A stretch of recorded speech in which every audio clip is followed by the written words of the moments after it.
Oh fuck, we're playing Katawa Shoujo. I really hope the cropping works out on this one because it's in a really weird resolution. But I should be able to cut off the extra bit at the end that I'm recording. A light breeze causes the naked branches overhead to rattle like wooden wind chimes. This is a popular retreat for couples in the summer. The delicious trees provide a beautiful green canopy. I don't see any green. I don't know how loud that should be. Far out of sight of teachers and fellow students. But now, in the light of winter, it feels like I'm standing under a pile of kindling.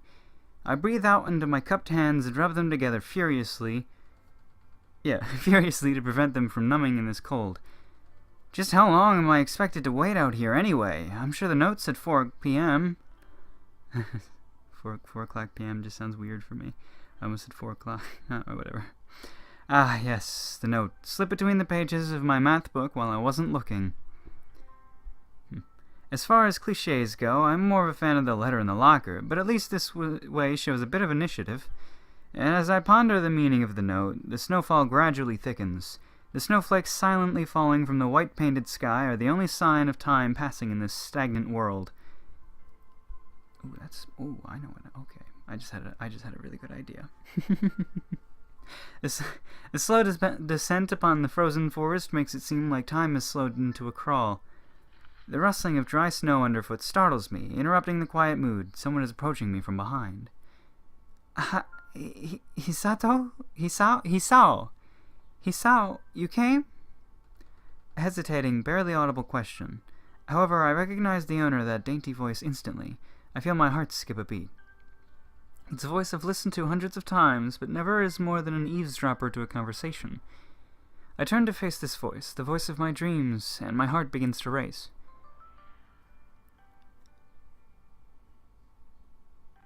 Look at this guy. You wanna go? I got a note telling me to wait here. It was yours? Damn it, I spent all afternoon trying to come up with a good line, and that was the result. Pathetic. Yes. I asked a friend to give you that note. I'm so glad you got it.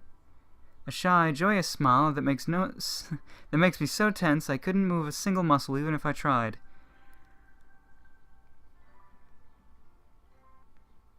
Whoa. This is red. My heart is pounding now, as if it were trying to burst out from my chest and claim this girl for itself.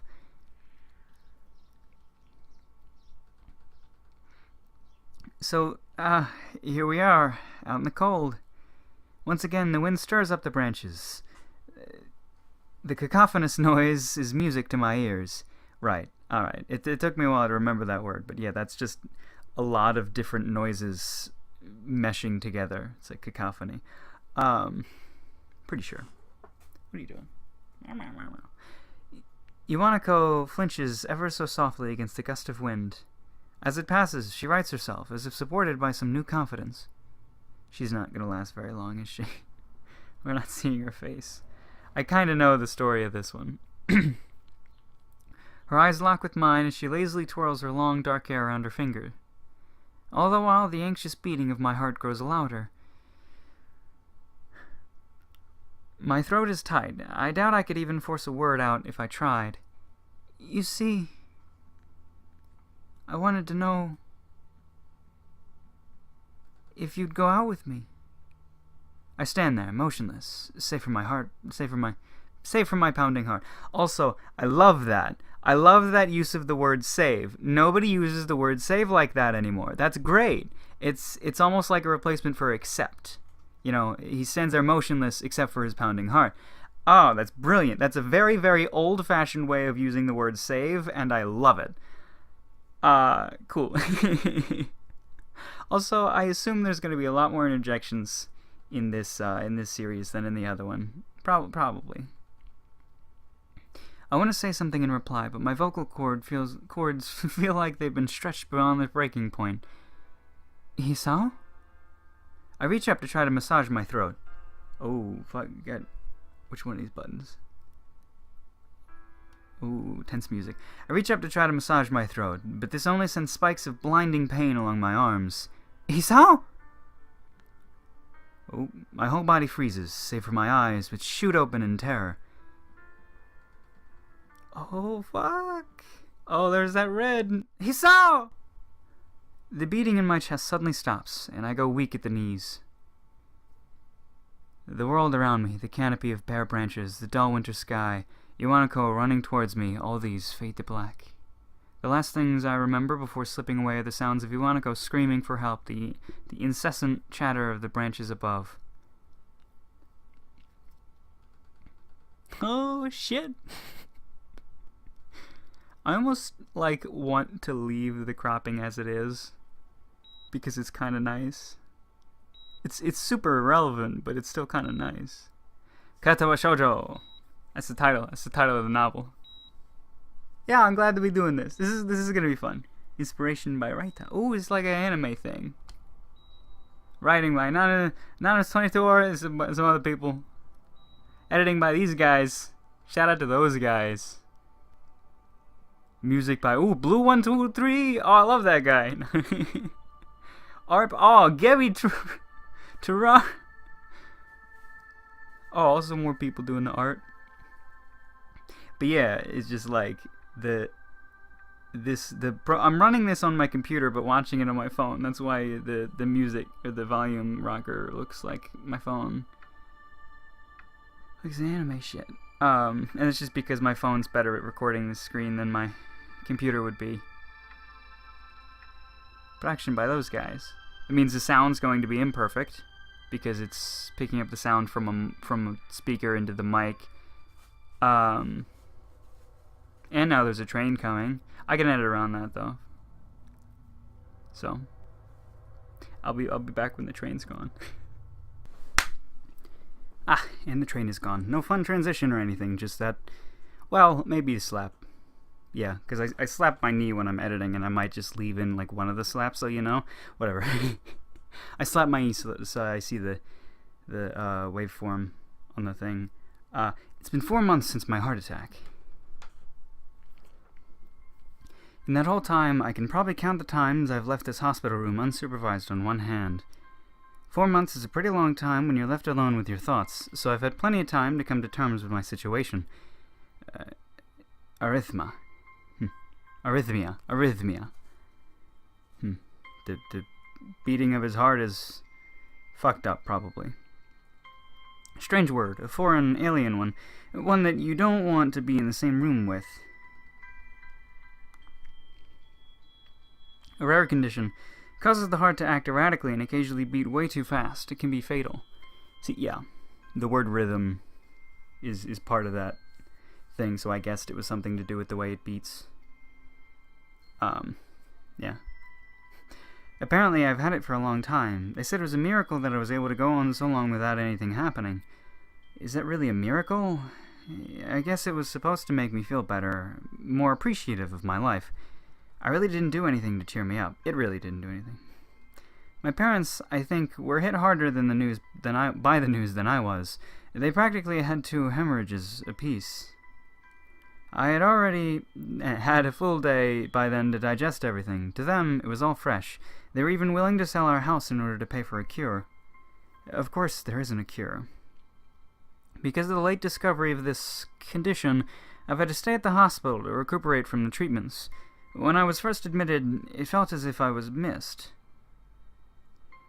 For about a week, my room in the ward was full of flowers, balloons, and cards.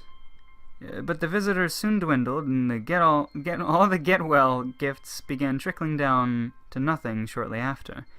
I realized that the only reason I had gotten so many cards and flowers was because sending me their sympathy had been turned into a class project. Maybe some people were genuinely concerned, but I doubt it. Even in the beginning, I barely had visitors. By the end of the first month, only my parents came by on a regular basis. Iwanako was the last to stop visiting. After 6 weeks, I never saw her again. We never had that much to talk about when she visited, anyway. We didn't touch the subject that was between us on that snowy day ever again. The hospital? It's not really a place I'd like to live in. The doctors and nurses feel so impersonal and faceless. I guess it's because they are in a hurry and they have a million other patients waiting for them, but it makes me feel uncomfortable. For the first month or so, I asked the head cardiologist every time I saw him for a rough estimate of when I'd be able to leave. He never answered anything in a straightforward way, but told me to wait and see if the treatment and surgeries worked. So, I idly observed the scar and those surgeries had left on my chest slowly change its appearance over time, thinking of it as some kind of omen. I still ask the head cardiologist about leaving, but my expectations are low enough that I'm not disappointed anymore when I don't get a reply. The way he shuffles around the answer shows that there is at least some hope. At some point, I stopped watching TV. I don't know why, I just did. Maybe it was the wrong kind of escapism for my situation. I started reading instead. There was a small library at the hospital, although it was more like a storeroom for books. I began working my way through it, one small stack at a time. After consuming them, I would go back for more. I found that I liked reading, and I think I became a bit addicted. I started feeling naked without a book in my hands. But I loved the stories. That was what my life was like. The days became increasingly harder to distinguish from each other, differing only by the book I was reading and the weather outside. It felt like time blurred into some kind of gooey mass I was trapped inside, instead of moving within. A week could go by without me really noticing it. Sometimes I'd pause in realization that I didn't know what day of the week it was. But other times, all the things that surrounded me would painfully crash into my consciousness through the barrier of nonchalance that I'd set up for myself. The pages of my book would start to feel sharp and burning hot, and the heaviness in my chest would become so hard to bear that I had to put the book aside just to lay down for a while, looking at the ceiling as if I was going to cry. But that happened only rarely, and I couldn't even cry. Today, the doctor comes in and gives me a smile. He seems excited, but not very. It's like he's trying to make an effort to be happy on my behalf. My parents are here. It's been a few days since I've last seen them. Both of them are even sort of dressed up. Is this supposed to be some kind of special occasion? It's not a party. There's this ritual the head cardiologist has. He takes his time sorting his papers, then setting them aside as if to make a point of the pointlessness of what he just did. Then he casually sits down on the edge of the bed next to mine. He looks at me in the eyes for a moment. "Hello, Hisao. How are you today?" I don't answer him, but I smile a little back at him. "I believe that you can go home. Your heart is stronger now, and with some precautions, you should be fine. We have all your medications sorted out. I'll give your father the prescription." The doctor hands a sheet of paper to my dad, whose expression turns wooden as he reads it quickly. So many. I take it from his hand and take a look myself, feeling numb. How am I supposed to react to this? The absurdly long list of medications started dizzying and staring... Oh, this shit's fucking with me. The absurdly long list of medications staring back at me from the paper seems insurmountable. They all blend together in a sea of letters. Erectile dysfunction. Oh, that poor man. Why does he have... I thought he had a heart problem. Why the fuck... Why is he so fucked up and everything else, too? This is insane. Side effects, adverse effects, contradictions, and dosages are all listed line after line with cold precision. I try to read them, but it's so futile. Futile? Whatever. Potato. I can't understand any of it, attempting to only make me feel sicker. All this for the rest of my life, every day? I'm afraid this is the best we can do at this point. However, new medications are always being developed, so I wouldn't be surprised to see that list fade over the years. Years? What kind of confidence booster is that? I'd have felt better if you hadn't said anything at all. It was a little too loud, I don't know. Also, I've spoken with your parents, and we believe that it would be best if you don't return to your old school. What? Please, calm down, Hisao. Listen to what the doctor has to say. Calm down? The way he says it tells me he knew full well that I wouldn't like it. Am I going to be homeschooled? Whatever of my concern shows, it's ignored. We all understand your education is paramount. However, I don't think that it's wise for you to be without supervision. At least not until we're sure that your medication is suitable. So, I've spoken with your parents about a transfer. It's a school called Yamaku Academy that specializes in dealing with disabled students. Disabled? What? Am I? It has a 24-hour nursing staff, and it's only a few minutes from a highly regarded general hospital. The majority of students live on the campus. Think of it as a boarding school of sorts. It's designed to give students a degree of independence while keeping help nearby. Independence? It's a school for disabled kids. Don't try to disguise that fact. If it was really that free, there wouldn't be a 24-hour nursing staff, and you wouldn't make a hospital being nearby a selling point. Of course, that's only if you want to go. But your mother and I aren't really able to homeschool you. We went out there and had a look a couple. Oh, fucking damn it! We went out there and had a look a couple of weeks back. I think you'd like it. It looks like I really don't have a choice. Compared to other heart problems, people with your condition usually tend to live long lives. You'll need a job one day, and this is a good opportunity to continue your education. This isn't an opportunity. Don't call it an opportunity. Don't call it a goddamn opportunity. Well, you should be excited about the chance to go back to school. I remember you wanted to return to school, and while it's not the same one, a special school, that's an insult. That is what I want to say. It's a step down. It's not what you think. All the students there are pretty active in their own sort of way. It's geared towards students that can still get around and learn, but you just need a little help in one way or other. But just need a little help. Your father's right, and many of the graduates of the school have gone on to do amazing things. A person doesn't have to be held back by their disability. One of my colleagues in another hospital is a graduate. I don't care. A person doesn't have to be held back by their disability. That's what a disability is. I really hate that something so important was decided for me, but what can I do about it? A normal life is out of the question now. It's funny. I'd always thought my life was actually kind of boring, but now I miss it. I want to protest. I want to blame this lack of reaction on shock or fatigue. I could easily yell out something now, something about how I can go back to school anyway, but no.